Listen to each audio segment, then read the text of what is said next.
flood advisory in effect until 1:30 p.m. Eastern Standard Time this afternoon. Flooding caused by excessive rainfall is expected. The areas affected include a portion of central Indiana, including the following county: Rush.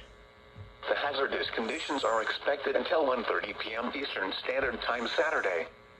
The following impacts are expected: rises in small streams. River or stream flows are elevated. Additional details: at 4:31 a.m. Eastern Standard Time, river gauges indicated minor flooding along Flat Rock River in Rush County. Minor flooding is already occurring in the advisory area. Between 1 and 2 inches of rain have fallen. Flooding impacts will continue, but no additional rainfall is expected. Some locations that will experience flooding include Rushville.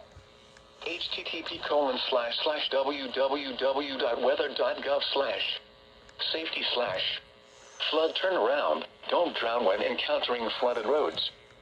Most of flood deaths occur in vehicles. Now here is the